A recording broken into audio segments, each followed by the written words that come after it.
Hello friends, welcome to educational insight. दोस्तों, big breaking news है और खुशखबरी है।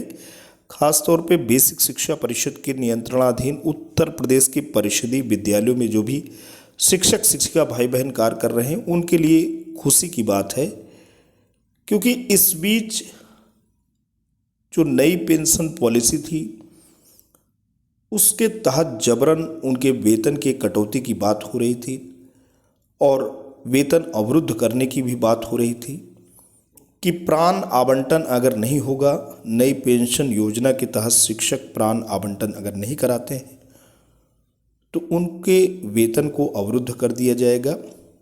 दोस्तों, व्यवस्था में शिक्षक शिक्षिका प्रत्येक जनपद में माननीय हाईकोर्ट की शरण में गए और इस बाध्यकारी आदेश के खिलाफ उन्होंने स्टे लिया, यानी स्थगन आदेश को लाया और ये रिट की संख्या दोस्तों बढ़ती ही गई और एक प्रकार से माननीय हाईकोर्ट के ऊपर भी दबाव, सरकार के ऊपर भी दबाव और शिक्षकों की परेशानी, उसको मद्देनज़र रखते हुए शासन दोस्तों संज्ञानित हुआ और शासन ने अब एक आदेश दोस्तों निकाल दिया है जिसके तहत अब प्राण आवंटन की बाध्यता दोस्तों खत्म कर दी गई है।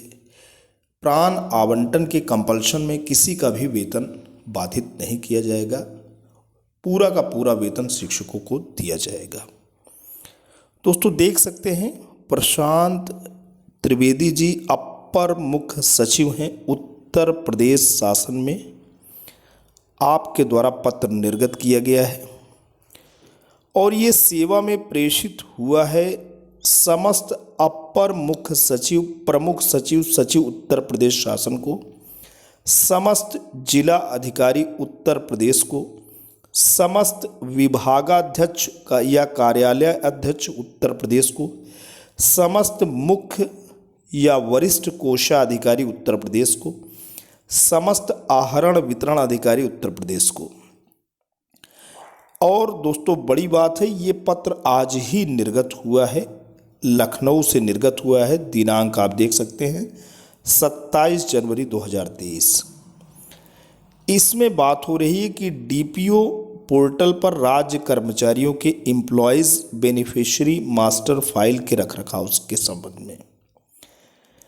अब यहाँ पे सबसे इम्पोर्टेंट बात जिसकी ओर आपका ध्यानाकर्षण करना चाहते हैं, इस पत्र में तमाम बातें लिखी हुई हैं, लेकिन यहाँ पे जो महत्वपूर्ण बातें हैं उसके तहत जो सबसे परेशानी की बात है, जिसकी वजह से शिक्षक शिक्षिका भाई बहनों में बेचैनी थी, जिसको लेकर के सब कोर्ट की शरण में जाने को विवश थे, उसमें यहाँ पे देखिए बात कही जा रही है कि इस संबंध में मुझे कहने का निर्देश हुआ है कि उपरोक्त शासनादेश के क्रियान्वयन में आ रही कतिपय व्यावहारिक कठिनाइयों के दृष्टिगत शासनादेश दिनांक 16 दिसंबर 2022 के प्रस्तर 3-5 को शासन द्वारा सम्यक विचारोपरांत निम्नवत प्रतिस्थापित किए जाने का निर्णय लिया गया है। अब इसमें क्या निर्णय लिया गया है? लिया गया है कि राष्ट्रीय पेंशन प्रणाली यानी एनपीएस से आच्छादित कार्मिकों के प्राण पंजीकरण के अभाव में कार्मिकों के वेतन का भुगतान न रोका जाए। दोस्तों, यहाँ पे बात हो रही कि राष्ट्रीय पेंशन प्रणाली यानी एनपीएस से आच्छादित कार्मिकों के प्राण पंजीकरण के अभाव में, यानी प्राण रजिस्ट्रेशन अगर नहीं होता है तो ऐसी स्थिति में उनका वेतन भुगतान रोका न जाए।